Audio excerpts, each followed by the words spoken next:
말씀의 제목은 누구를 보고 계십니까? 이런 제목입니다.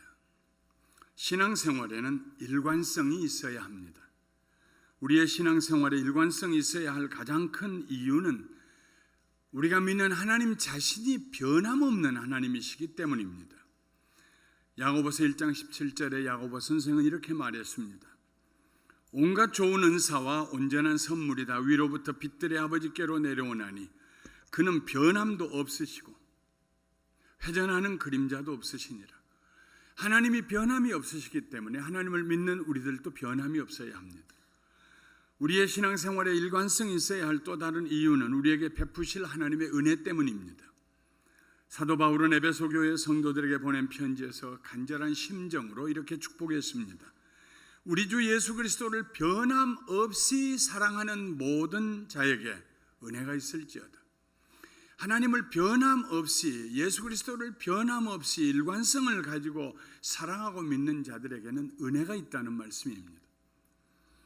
신앙생활의 일관성을 구성하는 몇 가지 요소들이 있습니다. 첫째는 시간적인 요소입니다. 오랜 세월을 지나면서도 신앙생활에 변함이 없어야 합니다. 부르르르 뜨거웠다가 어느 순간에 차가워져서 흔적도 찾아볼 수 없고, 그런 것이 아니라 지속적으로 가슴 속에서 마치 지구 속에 불덩어리가 있는 것처럼, 그러나 겉에는 식물이 자라나는 것처럼 뜨거운 가슴을 가지고 지혜로운 이성을 가지고 하나님을 사랑하며 일관성을 가지고 섬기는 시간적인 그런 요소가 있어야 합니다. 나는 예수 그리스도를 내 평생 동안 사랑하고 믿었습니다 하고 고백할 수 있어야 합니다. 그 다음에 신앙생활의 질이 변화되지 않아야 합니다. 믿음이 더 깊어지고 더 넓어져야 하지만 믿음의 대상이 세상이 되었다가 사람이 되었다가 이래서는 안 됩니다. 또 하나는 열정입니다. 예수님을 향한 열심과 충성의 변함이 없어야 합니다. 결국 신앙생활의 일관성은 지속적으로 하나님을 바라보는 삶입니다. 하나님만 앙망하는 삶입니다. 자동차를 운전해도 처음 운전을 배우는 사람과 오랫동안 운전을 하는 사람 사이에 다른 것은 딱 하나입니다. 오랫동안 운전한 사람은 멀리 목표를 보고 갑니다. 처음 운전을 배우는 사람은 차 앞에만 보고 갑니다. 일관성이 있어야 돼. 일관성이 있으려면 보는 목표가 있어야 합니다. 변치 아니하는 목표가 있어야 합니다. 변치 않으신 하나님을 바라보는 사람, 그 사람만이 일관성을 가진 신앙생활을 할 수가 있습니다. 한평생 하나님을 사랑하고 하나님 말씀에 순종하고 하나님께서 기뻐하시는 일을 찾아 행하며 살아온 사람은 참으로 복 있는 사람입니다. 왜냐하면 그는 하나님의 은혜 가운데 살아왔기 때문이요, 또 은혜 가운데 살 것이기 때문입니다. 왜냐하면 그는 삶 가운데 자주 나타나고 개입하시는 하나님을 경험하였기 때문입니다. 앞으로도 경험하게 될 것입니다. 하나님께서 하시는 일들은 아무리 작은 일이라도 우리가 경험할 때는 기적입니다. 오늘 저는 한평생 동안 하나님에 대한 일관적인 믿음을 가지고 살았던 사람, 어렸을 때부터 80이 넘도록 하나님을 향하여서 변치 아니하는 사랑과 믿음과 소망을 가지고 살았던 한 사람, 다니엘에 대해서 말씀을 드리려고 합니다. 다니엘의 생애는 크게 세 가지 사건으로 요약이 됩니다. 주전 605년 유다왕 여호야김이 다스린 지 3년째 되던 해에 바벨론 왕 느부갓네살 왕이 예루살렘을 포위했습니다. 놀란 여호야김은 왕궁과 성전에 있는 보물들을 바벨론 왕에게 넘겨주고 위기를 모면했습니다. 그때 바벨론 왕이 뜻밖의 한 가지를 요청합니다. 너희 나라 가운데서 가장 지혜롭고 외모도 단정하고 앞으로 크게 쓰임받을 만한 사람, 소년 몇 명을 차출해서 내놓아라. 그렇게 해서 뽑힌 사람이 다니엘과 그의 세 친구 하나냐와 미사엘과 아사라였습니다. 느부갓네살 왕은 이 네 소년들을 궁전 학교에 입학시켰습니다. 그리고 3년 동안 바벨론의 문화와 언어 그리고 기술을 가르쳤습니다. 이 네 소년들은 비록 바벨론에 사로잡혀 왔지만 이스라엘의 하나님만이 참 신이라는 사실을 바벨론에서 사는 동안 드러내기로 4명이서 작정을 했습니다. 무슨 일이 있어도 우리 조상들이 하나님 앞에 잘못해서 잡혀왔지만 우리 하나님이 잡혀온 것은 아니다. 우리 하나님은 천지와 만물을 지으신 창조주 하나님이시다. 하나님 우리를 능히 구원하실 수 있다. 하나님 외에 다른 신은 없다. 우리 그것 하나 우리의 삶을 통하여서 나타내자. 내 소년들이 그렇게 약속을 하고 왕이 내려준 고기와 술로 자기들을 더럽히지 않기로 작정하고 채소와 물만 마셨습니다. 그래도 그들은 다른 소년들보다 더 건강했고 지혜가 뛰어났습니다. 마지막 졸업시험에서도 내 소년들이 다른 소년들보다 더 탁월하고 출중했습니다. 왕궁에 갓 들어온 다니엘과 그의 세 친구들은 오랫동안 왕의 곁에서 왕의 모사로 박수로 술객과 술사로 왕을 섬겼던, 무슨 일이 있으면 지혜를 주었던, 나이가 많이 든 그 박사들보다도 이 네 소년들이 10배나 더 지혜로웠습니다. 어느 날 왕궁에 한바탕 소란이 일어났습니다. 왕이 꿈을 꾸었는데 그 내용을 잊어버렸어요. 무슨 꿈을 꾸었는지. 대단한 꿈이었어요. 생각하려고 할수록 더 미궁 속으로 빠져들어갑니다. 왕은 박수와 술객과 점쟁이와 술사를 불러다가 자기가 무슨 꿈을 꾸었는지 얘기해달라고 독촉했습니다. 그리고 그 꿈이 무슨 꿈인지 해석까지 하라고 명령했습니다. 박사들이 무슨 꿈을 꾸셨는지 왕께서 말씀만 하시면 즉시로 해결해 드리겠다고, 해석해 드리겠다고 간청했지만 왕은 막무가내로 재촉하고 불호령을 내렸습니다. 왕이 갈대아인들에게 대답하여 이르되 내가 명령을 내렸나니 너희가 만일 꿈과 그 해석을 내게 알게 하지 아니하면 너희 몸을 쪼갤 것이며 너희의 집을 거름더미로 만들 것이요 너희가 만일 꿈과 그 해석을 보이면 너희가 선물과 상과 큰 영광을 내게서 얻으리라. 그런즉 꿈과 그 해석을 내게 보이라. 세상에 이런 억지가 어디 있습니까? 결국 왕은 분노가 충천하여 모든 지혜자들과 모사들을 다 죽이라고 명령을 내렸습니다. 왕의 명령이면 돌이킬 수가 없습니다. 그 중에는 다니엘과 그의 세 친구들도 포함이 됩니다. 왕의 명령을 시행하기 위해 궁궐을 나서는 시위대장 아리엘을 다니엘이 만났습니다. 왜 그렇게 급하십니까? 무슨 일이 있습니까? 전후 사정을 들은 다니엘은 왕에게 나가서 이렇게 말했습니다.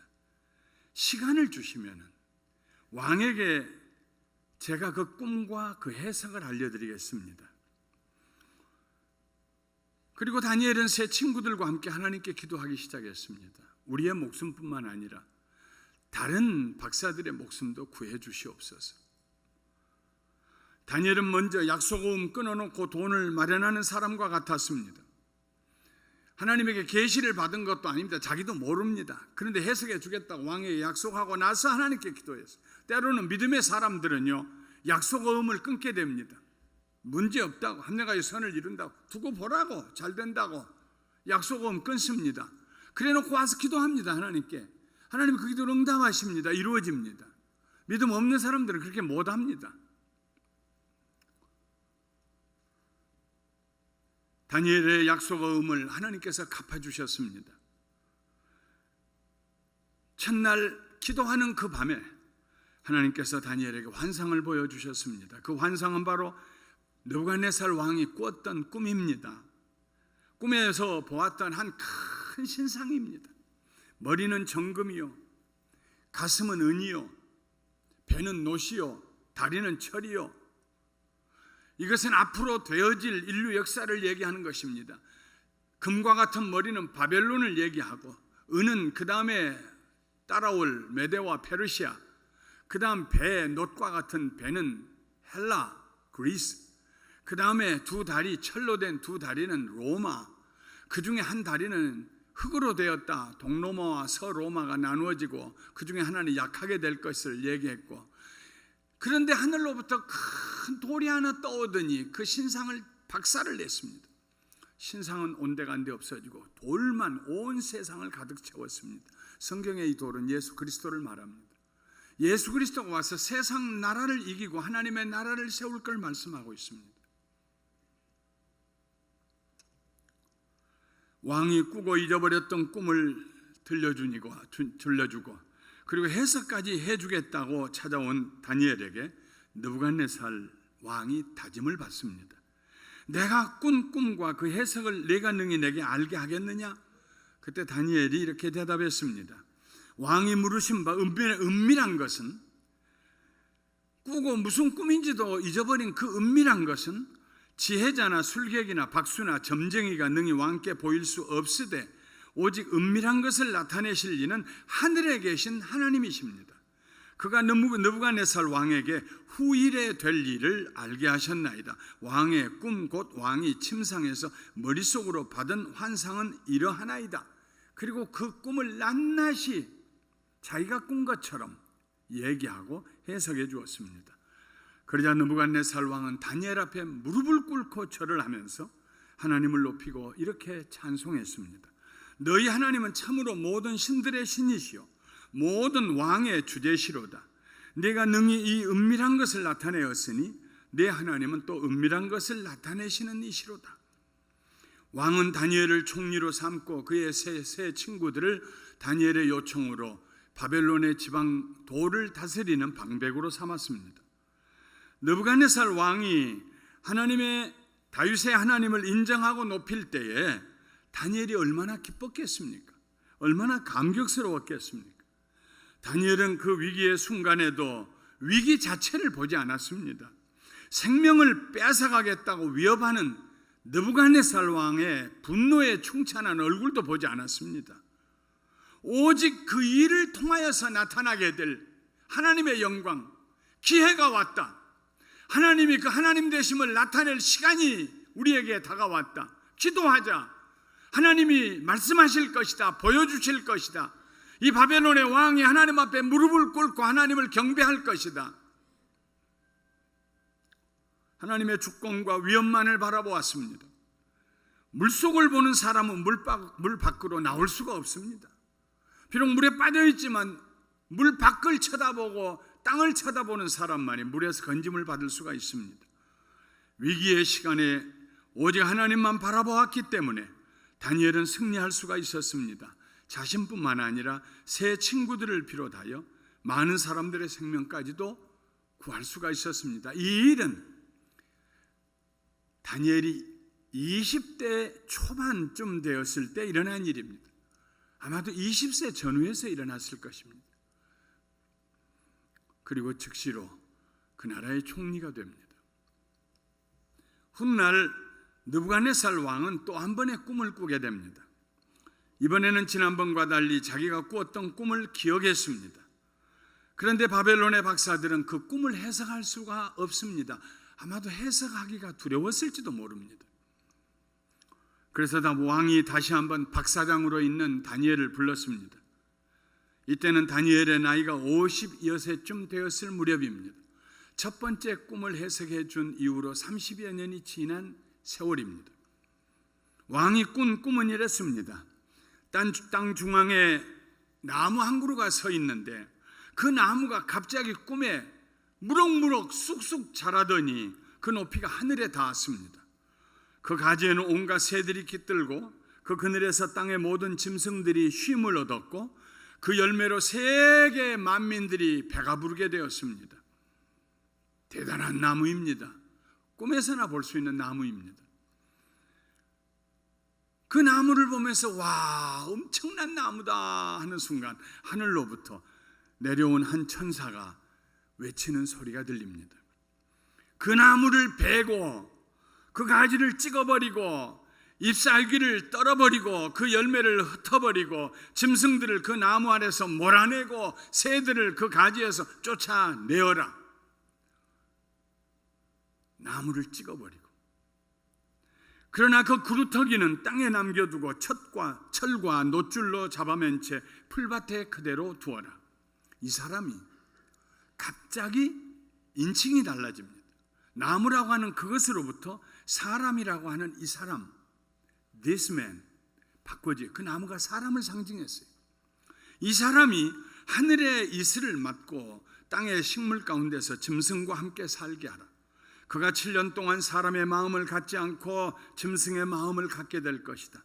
이것은 가장 높으신 하나님 인간 나라를 다스리시고 자기 뜻대로 누구에게든지 나라를 주시며 그가 원하시면 가장 천한 자도 왕위에 앉힌다는 사실을 온 세상 사람들이 알게 하기 위해서이다. 왕이 전해준 꿈 이야기를 듣고 다니엘이 너무 놀라서 어안이 벙벙하고 입이 다물어지지가 않았습니다. 겨우 다니엘이 소리를 내어 왕에게 말합니다. 왕이여, 그 꿈과 그 해석이 왕에게 일어나지 않고 왕의 원수들에게 일어나기를 원합니다. 그러면서 이렇게 해석해 주었습니다. 왕이 보신 그 나무는 바로 왕입니다. 왕의 위대하심이 하늘에 닿았고 왕의 권세는 땅끝까지 미쳤습니다. 그러나 왕께서는 이제 인간 사회에서 쫓겨나 덜 짐승들과 함께 살게 될 것이며 7년 동안 소처럼 풀을 먹고 이슬에 젖을 것입니다.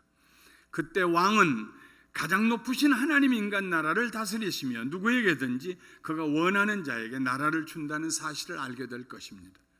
또 천사들이 그 그루터기는 남겨두라고 명령하였는데 이것은 하나님이 온 세상을 다스리신다는 사실을 왕께서 인정하시게 될 그때에 왕의 나라를 다시 되찾게 될 것을 말합니다. 뿐만 아니라 다니엘은 그 재앙을 피할 수 있는 처방도 내려주었습니다. 그러므로 왕이시여 내 말을 들으십시오.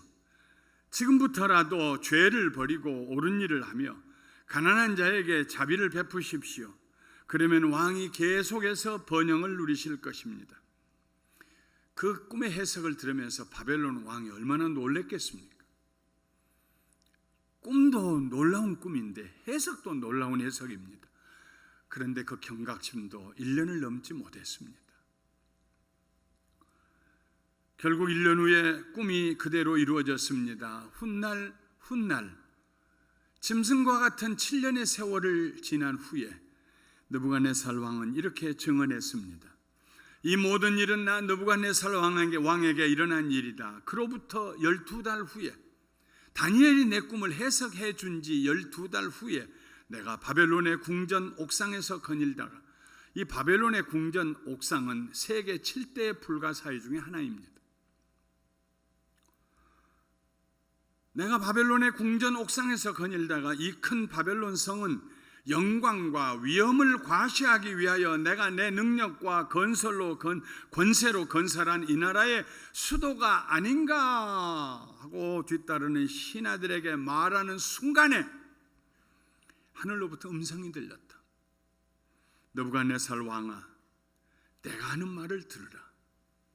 너의 왕권은 너에게서 떠났다. 네가 인간 사회에서 쫓겨나 7년 동안 들짐승과 함께 살며 소처럼 풀을 먹을 것이다. 그러면 너는 가장 높으신 하나님이 인간 나라를 다스리시며 누구에게든지 그가 원하는 자에게 나라를 준다는 사실을 알게 될 것이다. 그 즉시로 꿈에 보았던 그 일이 일어났습니다. 느부갓네살 왕에게서 인간의 총명이 사라졌습니다. 짐승처럼 되었습니다. 정신병자가 되었습니다. 인간 사회에서 쫓겨났습니다. 연금이 되었습니다. 왕궁 뒷뜰에 산의 진미를 갖다 놔도 먹을 생각을 안 하고 소처럼 풀을 뜯어먹고 삽니다. 몸은 이슬에 젖고 머리털은 독수리 털처럼 되었고 손톱은 새 발톱처럼 되었습니다. 그렇게 1년, 2년, 3년, 4년, 5년, 6년, 7년이 지나갔습니다. 그동안에 다니엘이 앞장서서 신하와 백성들을 안심시키며 느부갓네살 왕을 보호했을 것입니다. 보통 나라 같으면 암살 벌써 일어납니다. 자식들이 그 아버지 죽이고 왕위를 찬탈하려고 내란이 일어납니다. 그러나 다니엘은 그 모든 상황을 컨트롤할 수 있는 위치에 있었습니다. 7년 후에는 왕의 정신이 돌아온다. 아무도 다른 생각하지 말아라. 다니엘은 신실했습니다. 무엇보다도 이 모든 일이 하나님께서 계획하신 일임을 알았기 때문에 7년 후면 왕이 회복될 것이고 그 왕의 입을 통하여서 하나님이 높임을 받으리라는 확신을 가졌습니다. 그래서 다니엘이 그 상황을 다스리고 있었습니다. 마침내 7년이 지났습니다. 어느 날 왕이 모든 짐승들은 땅을 쳐다봅니다. 소도 하늘 안 봅니다. 땅을 내려다보고 풀 뜯어먹고 살죠. 어느 날 느부갓네살 왕이 고개를 쳐들었습니다. 그리고 하늘을 보았습니다. 그 순간 제정신이 돌아왔습니다. 하나님 앞에 회개하고 하나님의 권세를 인정해드리고 하늘을 쳐다보고 그의 정신이 되돌아왔습니다. 하늘을 쳐다보았다는 말은 하나님 앞에 그가 겸손하게 되었다는 말입니다. 회복된 후에 느부갓네살 왕은 이렇게 노래했습니다. 그는 바로 하나님을 가리킵니다. 그는 영원히 다스리시며 그의 나라는 대대로 지속될 것이다. 그는 세상의 모든 사람들을 아무것도 아닌 것처럼 여기시며 하늘에 있는 천사들이나 땅에 있는 사람에게 자기 뜻대로 행하시나니 그의 뜻을 거역하거나 그가 행하시는 일을 물어볼 자가 왜 그래요? 물어볼 자가 하나도 없도다. 철저한 낮아짐이었습니다. 하나님을 높이는 노래였습니다. 느부갓네살 왕의 충명이 그에게 다시 돌아오자 그의 영광이 회복되고 그의 신하들이 돌아왔습니다. 어떻게 이런 일이 일어날 수 있었을까요? 하나님이 하신 일입니다. 그리고 이 역사적인 사건의 중심에 하나님의 사람 다니엘이 서 있었습니다. 다니엘은 바벨론의 권세나 군대나 정치적인 상황이나 느부갓네살 왕까지도 보지 않았습니다. 다른 사람 쳐다보지 않았습니다. 상황을 쳐다보지 않았습니다. 다니엘은 하나님만 바라보았습니다. 하나님의 하시는 일만 바라보았습니다. 하나님의 손가락만 보았습니다. 하나님의 주권과 영광과 능력만 바라보았습니다. 그래서 느부갓네살 왕에게 경고하였고 보호하였고 그의 왕권을 회복하는 데 중요한 역할을 했습니다. 다니엘의 나이 50에 일어난 일입니다. 다니엘의 삶 가운데 세 번째 사건은 사자굴에서 일어났습니다. 바벨론 제국은 점점 쇠락의 길을 걷다가 주전 539년 10월 12일에 메대와 페르시아에 함락이 됩니다. 그때 다니엘의 나이가 80여세쯤 되었습니다. 장수했죠. 이미 공직에서 물러났을 나이였지만 그의 지혜와 정직한 성품과 명성은 여전했습니다. 그래서 메대 다리오 왕은 바벨론을 정복한 후에 그 옛 바벨론을 3등분하고 그 중에 하나를 다니엘에게 맡겼습니다. 다니엘이 하는 일을 보니까 다른 두 총리들보다 더 지혜로워서 다리오 왕이 그에게 모든 나라를 맡기려고 하는 생각을 하는 순간 정적들이 이것을 알고 모략을 꾸몄습니다. 다니엘을 몰락시키기 위해서 꾀를 내고 왕에게 나와서 아첨하는 말을 했습니다. 나라의 모든 총리와 지사와 총독과 법관과 관원이 의논하고 왕에게 한 법률을 세우며 한 금령을 금지하는 명령을 정하실 것을 구하나이다. 왕이여, 그것은 곧 이제부터 30일 동안에 누구든지 왕 외에 어떤 신에게나 사람에게 무엇을 구하면 불문곡지하고 물어볼 필요도 없이 그냥 사자굴에 던져 넣기로 한 것입니다. 모든 왕은 늘 자기의 위엄을 드러내고 싶어 합니다. 백성들이 자기만 추앙하고 존경해 주기를 원합니다. 그래서 권력은 아버지와 아들도 나누지 않는다고 합니다. 다리오 왕도 그랬습니다. 신하들의 말에 솔깃하여 그 칙령에 왕의 도장을 찍었습니다. 다니엘은 이 조서에 어인이 찍힌 것을 알았습니다. 그리고 그 조서가 자기를 겨냥하고 있는 것도 알았습니다. 그럼에도 불구하고 자기 집에 돌아가서는 자기가 항상 기도하던 그 방으로 들어갔습니다. 그리고 예루살렘을 향하여 열린 문, 모든 사람이 볼 수 있는 그 문을 열고 두 손을 들고 하나님께 기도했습니다. 하루에 3번씩 무릎을 꿇고. 다니엘은 왕의 명령이 무서워서 아래층이나 안방에 골방에 들어가 숨어서 기도할 수도 있었습니다. 그러나 다니엘은 사람을 보지 않았습니다. 왕이 내린 명령도 보지 않았습니다. 다니엘은 하나님만 보았습니다. 이 일로 인하여 다니엘이 고소를 당합니다. 뒤늦게 모함인 줄 알고 왕이 다니엘을 구하기 위해 애를 썼지만 소용이 없었습니다. 왕이 해줄 수 있는 말은 너의 항상 섬기는 내 하나님이 너를 구원하시리라 하는 말이 전부였습니다. 그리고 그날 밤 다니엘은 사자굴에 던짐을 받습니다. 뒷날 아침까지 다니엘이 살아남아 있을 것이라고 누가 믿었겠습니까? 다리오 왕도 믿지 않았을 것입니다. 밤새 음악을 패하고 음식을 먹지 아니하고 뜬 눈으로 밤을 새운 다리오 왕이 이른 새벽에 사자굴 앞에 가서 슬픈 음성으로 다니엘의 이름을 부릅니다. 살아계시는 하나님의 종 다니엘아, 네가 항상 섬기는 내 하나님이 사자들에게서 능히 너를 구원하셨느냐? 그리고 아마 돌아서려고 했을 것입니다. 무슨 그런 일이 일어나겠습니까? 그때 사자굴에서 다니엘의 음성이 들려 나옵니다. 왕이여 원하건대 왕은 만수무강하옵소서.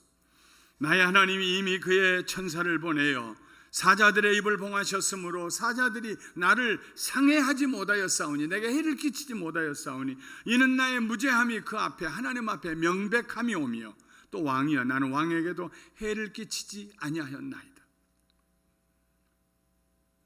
다니엘을 사자굴에서 나오게 하고 다니엘을 모함했던 사람들을 사자굴에 던지니 그들의 발이 땅에 떨어지기도 전에 사자들이 그들을 부셨습니다. 뼈를.